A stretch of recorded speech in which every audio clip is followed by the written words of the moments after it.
Hello everyone, 7th class. Good morning and I hope all are doing good. आज है 14 of सितंबर और आज का डे है मंडे।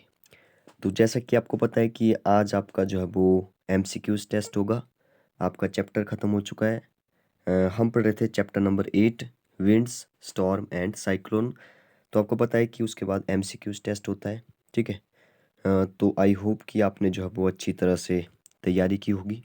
तो आपको पता है कि पहले भी ऐसे टेस्ट हो चुके हैं, तो आपको एक लिंक भेजा जाएगा। उस लिंक को ओपन करने के बाद आपको कुछ ऐसे जो है वो दिखेगा। ठीक है।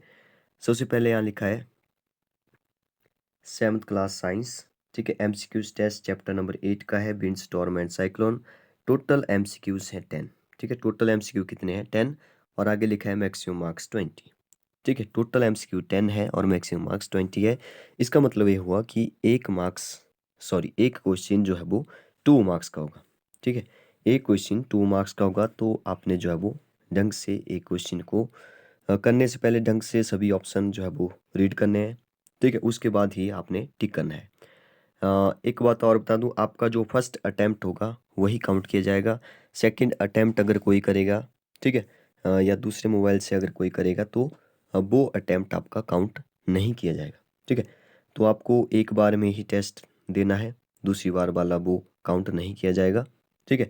मतलब कि जैसे आपने जो है पहली बार दिया, आपके जो है वो 20 में से 15 मार्क्स है। ठीक है। लेकिन आपने जो है वो किसी दूसरे मोबाइल से फिर से दिया, आपके आगे 20 मार्क्स। ठीक है। तो आपके जो 15 मार्क्स थे वही काउंट हो गए। तो इस बात का थोड़ा सा ध्यान रखें। एक बार में ही सोच समझ कर जो है वो आप लोग ऑप्शन को चूज करिए। तो चलिए स्टार्ट करते हैं, देखते हैं कौन कौन से क्वेश्चन है। चैप्टर नंबर 8 है विंड स्टॉर्म एंड साइक्लोन। सबसे पहले आपने नेम डालना है। ठीक है। नेम वाला ऑप्शन आपको दिख रहा होगा, नेम। ठीक है। इसके नीचे जो है वो एक इमेज जैसी दिखेगी आपको। इमेज जो आपको दिखेगी कुछ ऐसी दिखेगी, wind storm and cyclone MCQs. ठीक है। तो यहाँ पे आ रहा है कि इसका आंसर क्या होगा, तो इसका आंसर आपने जो है वो यहाँ पे देना है नेम।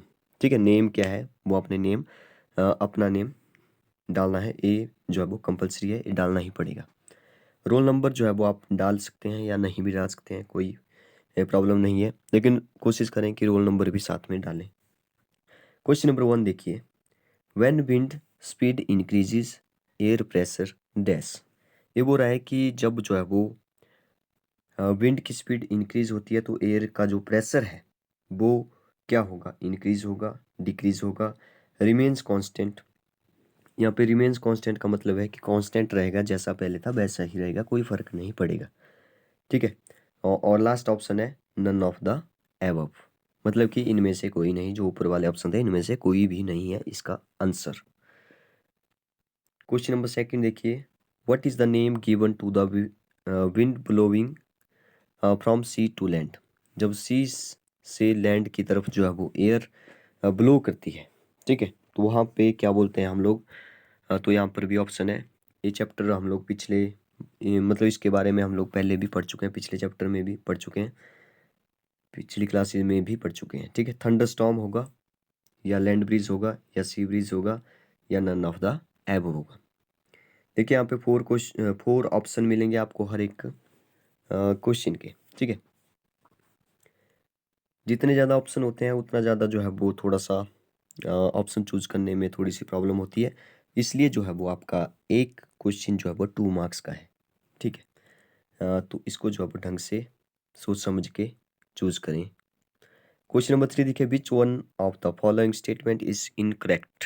ये पूछ रहा है कि इनमें से कौन सी स्टेटमेंट है जो कि इनकरेक्ट है, मतलब कि सही नहीं है। ठीक है। तो देखते हैं। फर्स्ट है, when air gets heated it expand. ये बोल रहा है कि जब एयर जो है वो हीट की जाती है तो वो एक्सपेंड होती है। सेकंड देखिए, the warm air is heavier than cold air. ये बोल रहा है कि जो वार्म एयर होती है, जो गर्म हवा होती है, वो क्या होती है? हैवी होती है कोल्ड एयर से। ठीक है।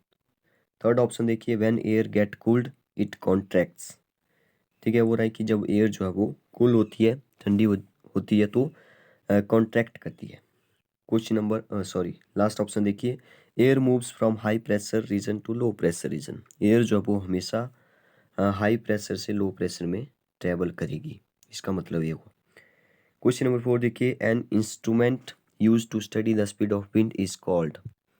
ये बोल रहा है कि कौन सा ऐसा इंस्ट्रूमेंट है जिससे जिससे जो है वो हम लोग विंड की जो स्पीड है उसको मेज़र करते हैं।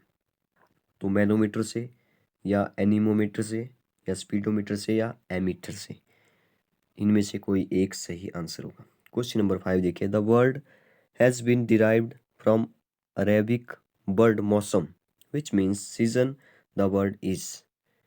देखिए बहुत ही अच्छा क्वेश्चन है। ये बोल रहा है कि एक वर्ड है जो कि अरेबिक वर्ड है, ठीक है, मौसम, जो कि एक अरेबिक वर्ड है। तो इसका जो मीनिंग होता है वो किसी सीजन का मीनिंग होता है, ठीक है, सीजन का नाम है वो, ठीक है। तो वो वर्ड कौन सा है इसके बारे में भी हम लोग पढ़ चुके हैं। क्या वो बारिश है, क्या वो मानसून है, क्या वो टाइफोन है, क्या वो साइक्लोन है, इनमें से कोई एक आंसर सही होगा। क्वेश्चन नंबर 6 देखिए, with increase in temperature atmosphere pressure. ये बोल रहा है कि टेम्परेचर इंक्रीज होने पर जो एटमॉस्फेरिक जो भी प्रेशर होगा वो क्या होगा, ठीक है, इंक्रीज होगा, डिक्रीज होगा या कांस्टेंट रहेगा।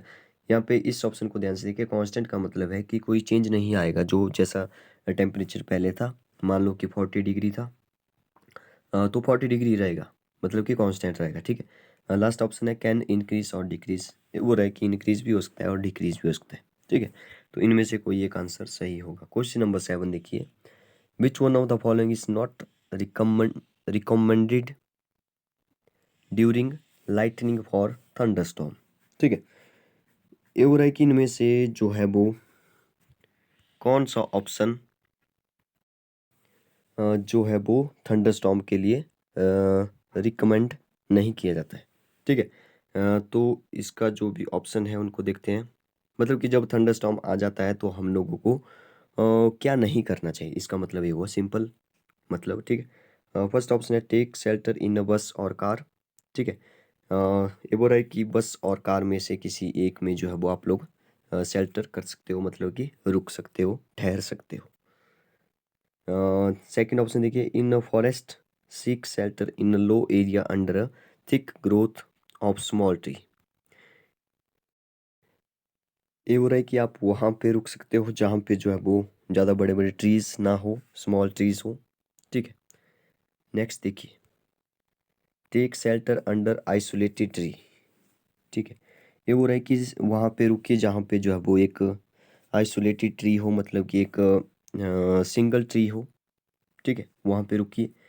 नेक्स्ट देखिए, get away from tractors and other metal equipment, ठीक है।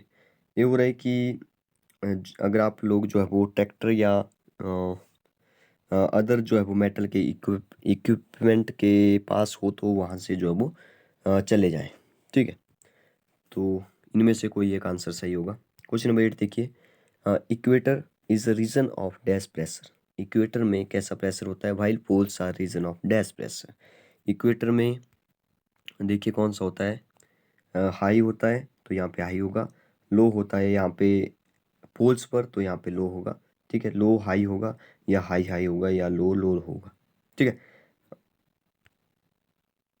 क्वेश्चन नंबर 9 देखिए, air around us exert. Air जो है वो एक्सर्ट करती है, क्या एक्सर्ट करती है, प्रेशर एक्सर्ट करती है या टेम्परेचर एक्सर्ट करती है या हीट एक्सर्ट करती है या विंड एक्सर्ट करती है, ठीक है।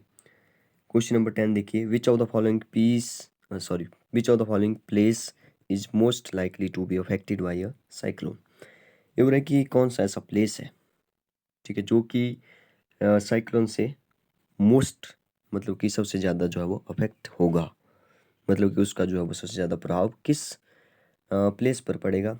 तो इसमें से कुछ क्वेश्चन ऐसे हैं जो कि मैंने खुद जो है वो बनाए हैं। तो यहाँ पे मुंबई है, गोवा है, हिमाचल प्रदेश है, भोपाल है, ठीक है।